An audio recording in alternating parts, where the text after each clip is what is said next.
Everything matched. The timeline, the evidence, the statements, it was clean. Too clean. Because in the middle of all that perfection, one small detail didn't belong. And once it was noticed, nothing stayed the same. Before the truth unfolds, subscribe to the Unheard Witness. Because sometimes the truth hides inside the one thing that feels out of place. The case began with a break-in. Early morning. A residential home in a quiet area. The homeowner returned to find the place disturbed. Drawers open, items missing. Nothing excessive, just specific valuables. Electronics, cash, personal items. The police arrived. They examined the scene carefully. The front door showed no damage. The windows were intact, but the back entrance had signs of forced entry. A broken latch. Scratches along the frame. It looked convincing. The intruder had entered through the back, moved quickly, taken what they wanted, left without being seen. The investigation moved forward because there was already a suspect, a neighbor, someone who lived close enough to observe patterns, someone who had recently argued with the homeowner, someone who had been seen near the property before. The police brought him in. He denied everything. Calm, direct, no hesitation. But denial alone was not enough. The evidence began to form. A partial footprint near the back entrance. The size matched him. The pattern was similar to shoes he owned. Then another detail, a small fiber found on the broken latch, matched fabric from clothing he had been seen wearing days earlier. The connection felt strong. The prosecution built the case quickly because everything seemed to align. The forced entry, the physical traces, the motive, the opportunity. The trial began. The courtroom focused on the scene, the damage, the missing items, the connection between the suspect and the location. The homeowner testified, described the discovery, the shock, the missing valuables. Everything matched the report. The forensic expert followed, explained the footprint, the fiber, the connection.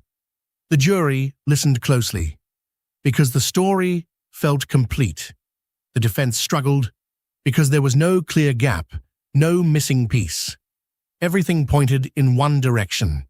The neighbor, the suspect, the intruder. But one person in the courtroom noticed something. Not immediately, and not obviously, just a small detail, something that did not feel right.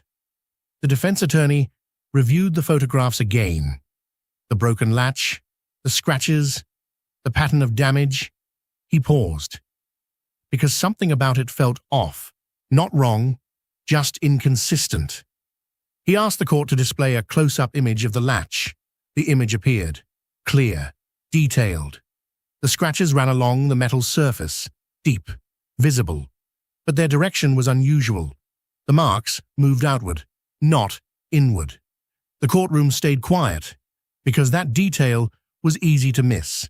The prosecution suggested it meant nothing, just the result of force, random direction. But the defense continued. He asked how a latch is normally broken during forced entry. The expert explained, pressure applied from outside. Your force directed inward. The latch gives way toward the interior. The scratches should reflect that direction. But these scratches did not. They showed force from the inside. The courtroom shifted, because now the story had changed. The intruder had not forced entry from outside. The damage had been created from within.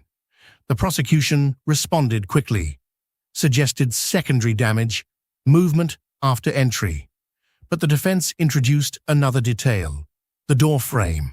No splintering, no internal stress marks, only surface scratches.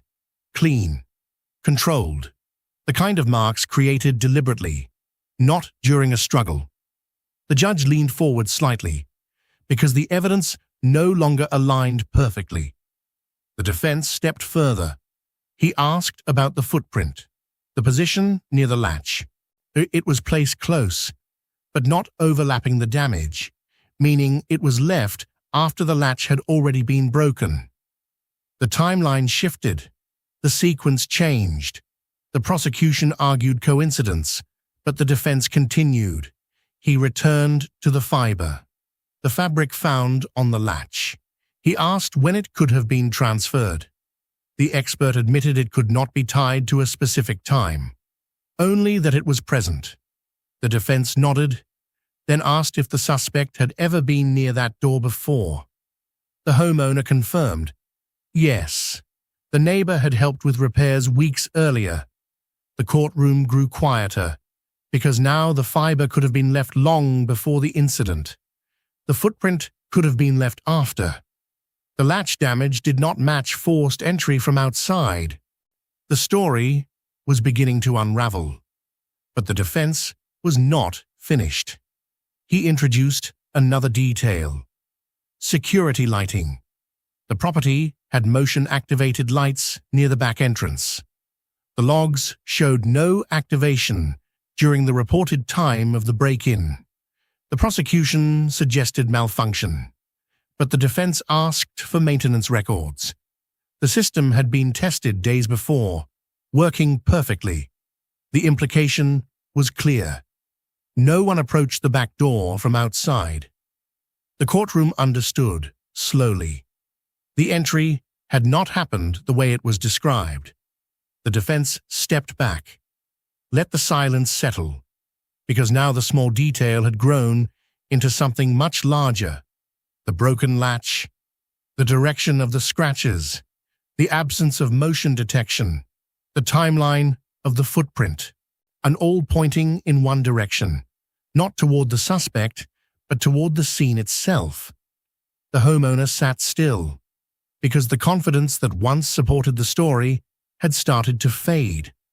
The prosecution tried to recover, suggested alternative explanations, but each one felt weaker, because the evidence was no longer consistent. The jury looked again, not at the big picture, but at the details, the small things, the things that do not belong. The defense delivered the final realization quietly. If the latch was broken from the inside, then the entry was staged.